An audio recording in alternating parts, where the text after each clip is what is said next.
Hello my dear student.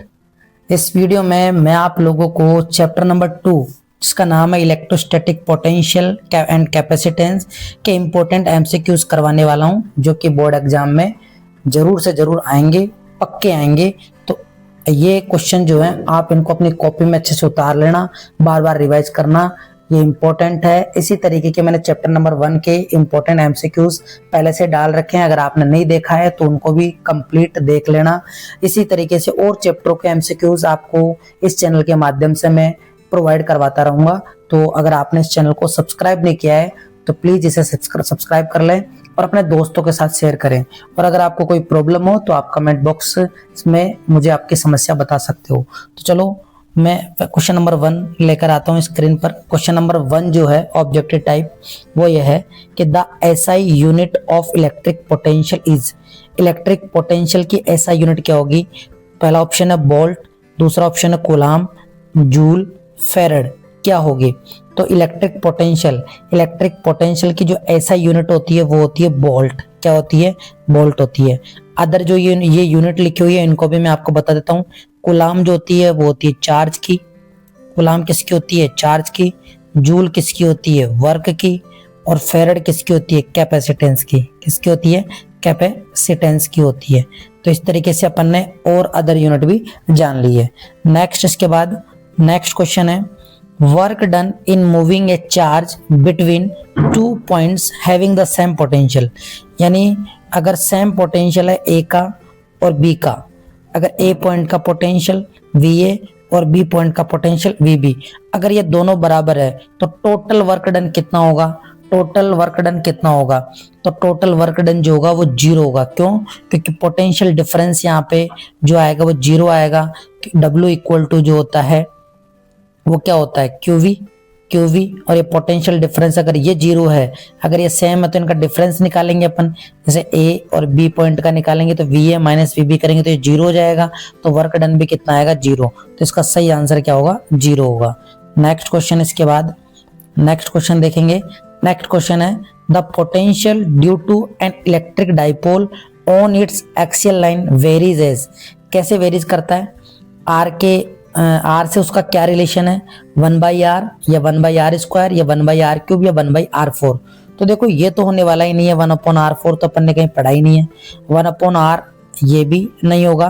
Potential जो अपन निकालते हैं, पोटेंशियल इलेक्ट्रिक डाइपोल की वजह से जो पोटेंशियल निकालते हैं अपन, एक थीटा एंगल पर एक फॉर्मूला बनाते हैं।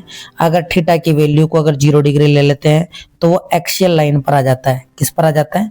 एक्सियल लाइन पर आ जाता है। तो वो फॉर्मूला क्या है? किसी भी पॉइंट P पर जो पोटेंशियल आता है वो आता है KP cos थीटा अपॉन में R²। KP cos theta upon में क्या आता है? R²। थीटा की वैल्यू अगर 0 रखेंगे तो ये हो जाएगा KP अपॉन R² आ जाएगा। तो इसका मतलब ये हुआ कि पोटेंशियल जो वेरी कर रहा है वो 1/r² पे वेरी कर रहा है। तो इसका सही आंसर बी ऑप्शन होगा। बी ऑप्शन इसका सही आंसर होगा।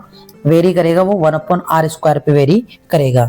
तो इस तरीके से हमने जान लिया कि इलेक्ट्रिक डाइपोल की वजह से जो पोटेंशियल आता है एक्सियल लाइन पर वो आता है KP/r³।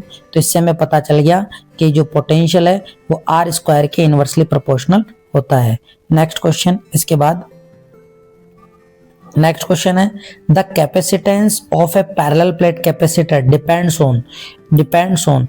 पहला ऑप्शन है distance between plates, area of plates, nature of dielectric, all of the above. क्या ऑल ऑफ द अबव इसका सही आंसर है क्या? तो इसके लिए हमें फॉर्मूला पता होना चाहिए। पैरेलल प्लेट कैपेसिटर जो होता है उसका कैपेसिटेंस का फॉर्मूला होता है C = A epsilon not upon में D। इसका मतलब जो है ये D पर भी डिपेंड करेगा, A पर भी डिपेंड करेगा। अगर मीडियम होगा तो एप्सिलॉन नॉट की जगह क्या आ जाता है? एप्सिलॉन M, और एप्सिलॉन M आ जाता है तो हम लिख सकते हैं एप्सिलॉन नॉट मल्टीप्लाई में एप्सिलॉन R डिवाइड में D। तो एप्सिलॉन R पर भी डिपेंड करेगा, मतलब नेचर ऑफ डाइलेक्ट्रिक पर भी डिपेंड करेगा, एरिया ऑफ प्लेट पर भी डिपेंड करेगा, और प्लेट के बीच के डिस्टेंस पर भी डिपेंड करेगा। तो ऑल ऑफ द अबव इसका सही आंसर होगा। ऑल ऑफ द अबव इसका सही आंसर होगा।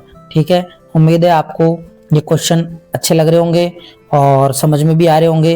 अगर आपको ये वीडियो अच्छा लग रहा है तो प्लीज वीडियो को लाइक करें। नेक्स्ट क्वेश्चन देखेंगे। नेक्स्ट क्वेश्चन है the unit of capacitance. The unit of capacitance, ये मैंने आपको पहले क्वेश्चन में बता दिया था।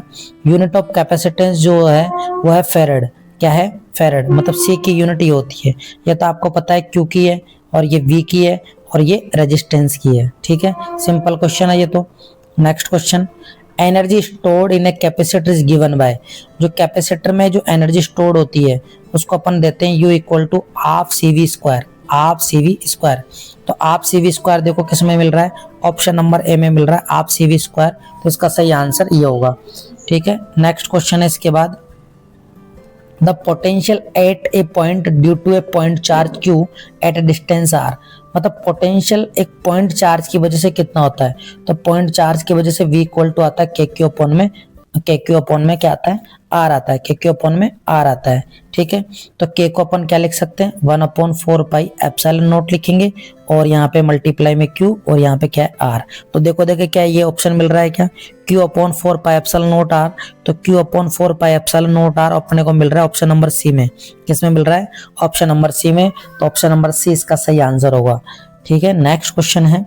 नेक्स्ट क्वेश्चन ये है कि the equivalent capacitance of two capacitors C1 and C2 जो सीरीज में है, यानी दो कैपेसिटर है C1 और C2, ये C1 और ये C2, अगर ये किस में है, सीरीज में है, तो सीरीज में है तो इसका फॉर्मूला क्या आएगा, सीरीज में आता है तो फॉर्मूला आता है इक्विवेलेंट का 1/CS equal to 1/C1 plus 1/C2 आता है। तो क्या होगा इसका, तो क्या ये दे रखा है क्या ऑप्शन में, नहीं दे रखा, इसका मतलब एलसीएम लिया हुआ है, तो एलसीएम C1 C2 एलसीएम लेंगे तो C2 प्लस C1 हो जाएगा, तो 1/CS इक्वल टू ये आया। हमें तो क्या चाहिए, CS चाहिए, तो पलट दो, तो ऊपर क्या चला जाएगा C1 C2 और नीचे क्या आ जाएगा C2 प्लस C1 आ जाएगा। ठीक है, क्या ये ऑप्शन मिल रहा है क्या, ये ऑप्शन बी में मिल रहा है। किस में मिल रहा है, बी में मिल रहा है, तो बी इसका सही आंसर होगा, बी इसका सही आंसर होगा। ठीक है, अगर पैरेलल में होता, किस में होता, पैरेलल में होता, तो पैरेलल में होता तो ऑप्शन नंबर ए सही आंसर होता है इसका, क्योंकि उसमें जुड़ जाते हैं। नेक्स्ट क्वेश्चन इसके बाद, the electric field inside a conductor. तो कंडक्टर जो होता है ना, कंडक्टर में चार्ज आउटसाइड आ जाता है, सरफेस पे आ जाता है, तो इनसाइड जो इलेक्ट्रिक फील्ड आता है वो जीरो आता है। कितना आता है, जीरो, तो इसका ऑप्शन नंबर क्या होगा, सी होगा। अगर ई जीरो है, ध्यान रखना ई जीरो होता है, लेकिन पोटेंशियल क्या होता है, कांस्टेंट होता है, इसके अंदर पोटेंशियल कांस्टेंट होता है, और जो अंदर होता है वही सरफेस पर होता है। पोटेंशियल की बात कर रहा हूं मैं, पोटेंशियल। ठीक है, नेक्स्ट क्वेश्चन इसके बाद, if the plates of charge capacitor are connected to each other. अगर चार्ज कैपेसिटर की प्लेट को अपन कनेक्टेड कर देते हैं तो एनर्जी स्टोर जो होगी, एनर्जी स्टोर होगी वो बढ़ेगी या घटे, डिक्रीज होगी या बिकम्स जीरो होगी या रिमेन सेम रहेगी। अगर अपन चार्ज कैपेसिटर को एक दूसरे से कनेक्ट कर देंगे, जैसे ये है, मतलब ये पहली प्लेट है प्लस प्लस की और ये दूसरी प्लेट है माइनस, अगर इन दोनों को आपस में कनेक्ट कर देंगे तो न्यूट्रल, तो एनर्जी स्टोर क्या हो जाएगी, जीरो, तो बिकम्स जीरो। इसका सही आंसर आएगा सी ऑप्शन। नेक्स्ट क्वेश्चन देखेंगे इसके बाद का। नेक्स्ट क्वेश्चन है, डाइलेक्ट्रिक कांस्टेंट के इक्वल होता है किसके, ई नॉट अपॉन ई या फिर ई अपॉन ई नॉट या क्यू अपॉन, ये तो होगा ही नहीं, ये भी नहीं होगा, इन दोनों में से होगा। इन दोनों में से क्या होगा, इन दोनों में से डाइलेक्ट्रिक कांस्टेंट जो होता है वो होता है ई नॉट, मतलब वैक्यूम का इलेक्ट्रिक फील्ड और मीडियम का इलेक्ट्रिक फील्ड का जो रेशियो आता है वो क्या कहलाता है, क्या कहलाता है। तो इसका ऑप्शन नंबर ए सही होगा, ए नॉट अपॉन ई होगा। ओके, नेक्स्ट क्वेश्चन देखेंगे इसके बाद का, इक्विपोटेंशियल सरफेस नेवर पहला पॉइंट है इंटरसेक्ट ईच अदर, नेवर कभी भी equipotential surface never intersect each other, are parallel, are concentric, none of this. पहले यही है ऑप्शन नंबर है, equipotential surface never intersect each other, तो इसका सही आंसर होगा। इक्विपोटेंशियल सरफेस क्या होती है, ऐसे सरफेस जिस पर जो पोटेंशियल होता है वो सेम होता है, एवरी पॉइंट पर कैसा होता है, सेम होता है। ठीक है, next question, capacitance of an isolated spherical conductor of radius R is. तो अगर आइसोलेटेड स्फेरिकल है जिसके रेडियस आर है, तो उसका जो कैपेसिटेंस आता है वो 4 पाई एप्सिलॉन नॉट आर आता है, 4 पाई एप्सिलॉन नॉट आर। तो इसका option number B, option number C सही होगा, 4 पाई एप्सिलॉन नॉट आर हो जाएगा। ठीक है, नेक्स्ट क्वेश्चन इसके बाद, the electric potential at infinity is taken. Electric potential को इन्फिनिटी पर कितना लेते हैं, तो इन्फिनिटी पर अपन जो है इन्फिनिटी पर जीरो लेते हैं, क्या लेते हैं, जीरो लेते हैं। इन्फिनिटी पर कितना लेते हैं, जीरो लेते हैं। तो इस वीडियो का ये लास्ट क्वेश्चन है। ये लास्ट क्वेश्चन में हमें बताना है कि डायमेंशन फॉर्मूला कैपेसिटेंस का क्या होगा। The dimension formula of capacitance क्या होगा। तो कैपेसिटेंस का डायमेंशन फॉर्मूला बताने के लिए आप ऐसे तुक्का तो लगा नहीं सकते, आपको फॉर्मूला पता होना चाहिए। C इक्वल टू होता है Q अपॉन में V। तो Q जो होता है उसका डायमेंशन फॉर्मूला होता है A1 T1, और पोटेंशियल का होता है M1, मतलब 1231 बोलते हैं अपन इसको, M1 L2 और T-3 और A-1, है ना। ठीक है, ये हो गया। अगर ये हो गया तो यहाँ पे जो है M1 तो ऊपर जाएगा तो M की पावर -1 आएगा। पहला तो आप ये देखो M की पावर -1, तो प्लस दे रखा है तो प्लस वाला ऑप्शन तो होगा ही नहीं, इसको तो कट कर दो। और L की पावर -2 आएगा, तो -2 देखो किस में दे रखा है, -2 इसमें दे रखा है, और -1 दे रखा है, तो ये ऑप्शन नहीं होगा, इसको कट कर दो। ठीक है, कट कर दिया। अब हमारे पास दो ऑप्शन बचते हैं।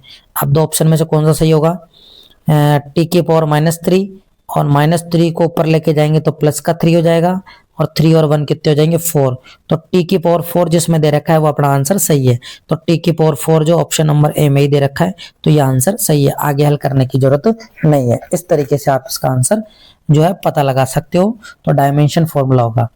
इस तरीके से अपन ने बोर्ड एग्जाम में आने वाले इंपॉर्टेंट जो है कितने क्वेश्चन कर लिए अपने, 15 क्वेश्चन कर लिए, इंपॉर्टेंट एमसीक्यूज क्वेश्चन कर लिए। ठीक है, ऐसे ही नेक्स्ट चैप्टर के 15 क्वेश्चंस और लेकर आऊंगा जो कि बोर्ड एग्जाम में इंपॉर्टेंट होंगे बोर्ड एग्जाम के लिए, और जिनकी संभावना 99.99% है, यानी 100% ही मान लो आप आ सकते हैं वो। तो आप उनको तो छोड़ो ही मत, उनको तो ढंग से रट लो, गोट लो और उनको तैयार कर लो। तो कैसा लगा आपको ये वीडियो, कमेंट में जरूर बताना। ये जो मेहनत मैं आप लोगों के लिए कर रहा हूँ तो उसको अप्रिशिएट करें, और अपने दोस्तों के साथ इस वीडियो को शेयर करें और वीडियो को लाइक करें। मिलेंगे नेक्स्ट वीडियो में इंपॉर्टेंट क्वेश्चनों के साथ चैप्टर नंबर 3 के। Okay, best of luck.